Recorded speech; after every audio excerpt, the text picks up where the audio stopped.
We want to talk a little bit first about a wonderful magazine that you are involved with. Tell our viewers about this fabulous, fabulous publication. The publication is called Autism World Magazine, which has been going now for just over 2 years. It's a digital magazine, so it's online, on iPad, on Android. And it was monthly. Now we've made it 2 monthly just to give me a break in editing. And what we try and do within the magazine is to share experience from across the world. If something happens in one country or in one small town that is working well for one family, then we offer the experience, the lives of one people that seem to be working for one family may work for another anywhere in the world. And that's the whole philosophy of the magazine.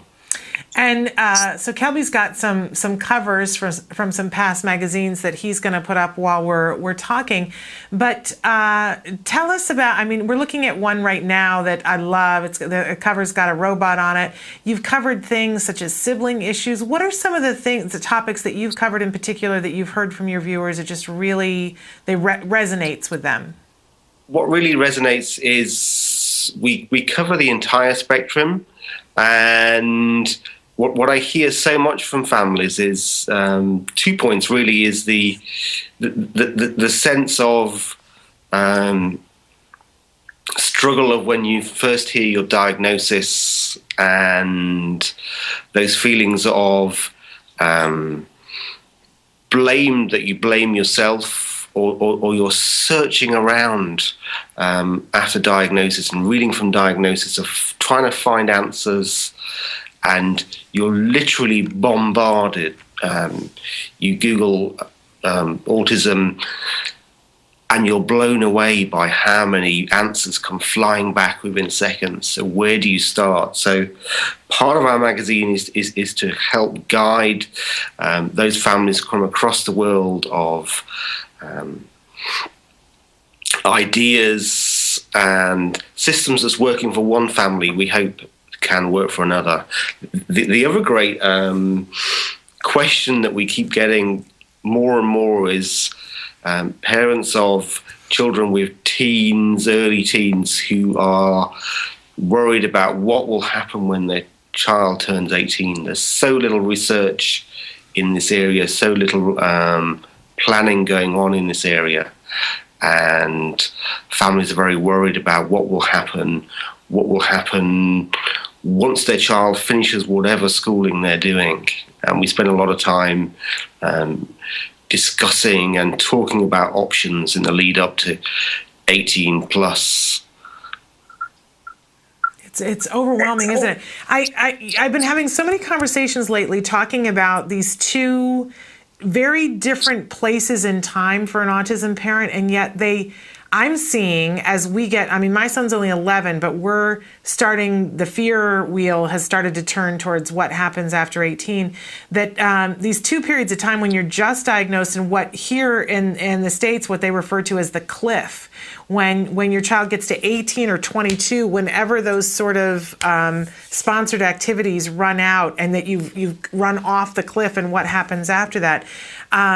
They would seem like they don't have all that much to do with each other, but I'm seeing that the fear and the overwhelm at both those periods of time is very related for me. Do you find that's true from your readers? Yes, we get a lot of feedback in that, a lot of questions in that. Every parent I ever talk with always talks about, and I think it's interesting the word cliff that you use, that they in effect fall off the cliff. Yeah. At the point of diagnosis, and when the big A word is given to them by whoever's given the diagnosis, and in effect you're told to just go out, that's it, it's all over, when it's not. Right. But that's in effect the story that keeps coming back from around the world, and in effect you're flung out into the great ocean of autism to fend for yourself, when there is a journey that you start, but there are so many on this journey that could share and help you in some way along your autism journey because they've traveled it or because they're on that journey. And then for those that are 18 or approaching 18, there is just so little. I'm presently working with a family who live close to me here in Australia, where their son is 18. He's gone into year 13 at school, so he gets an extra year at school. And the family have devised a micro business for their son. So he is going to be recycling paper. Wow. And he'll learn to do this all the way through his final year in school. The school will assist him in learning to do that. And his mum has been developing products made from recycled paper.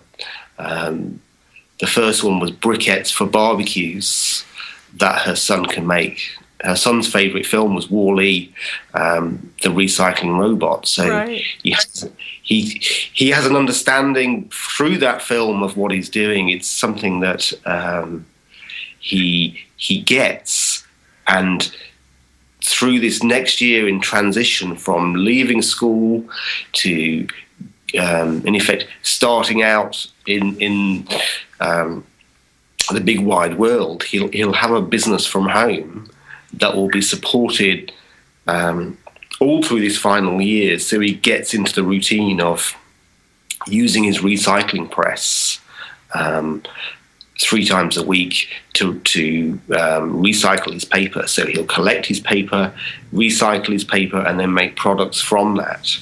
And this is something that he can do. He understands.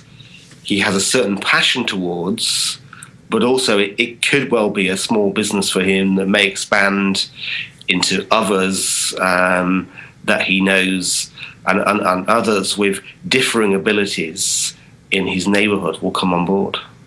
Well, so inspirational. And, I think it's one of the things that we've talked about is that how much jobs are needed on every front, and yet it has to be specific of tailoring something that is of interest to somebody and something that they have an affinity and a talent for.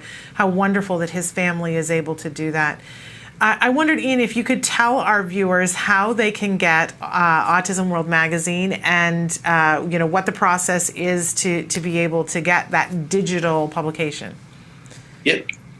We try to make it as simple as possible to read, to access on whatever medium you have. So if you have an iPad, if you have an Android, an iPhone, even if you're just online, there are so many ways that we've put the publication together so you can read it. The easiest system and the easiest name just to give you is autismworldmagazine.com, autismworldmagazine.com, and from there you'll have options to download our app for iPad or iPhone, and almost 17,000 people around the world have done that. From within the app, you can then access the magazine for free via your iPad or iPhone. The same with Android. It's also digitally online. Again, that's all linked through that autismworldmagazine.com site that you can either access or download onto any computer system anywhere in the world. We also have email lists, so we can also email the magazine to you. And it's shared on Facebook, it's embedded into sites, and it's all free.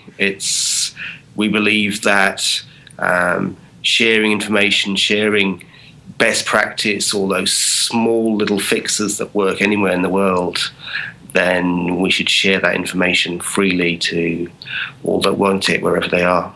And it's a beautiful publication. It's got gorgeous pictures and wonderful content that I think anyone would find interesting and exciting to read. So we really want to encourage people to check out the magazine.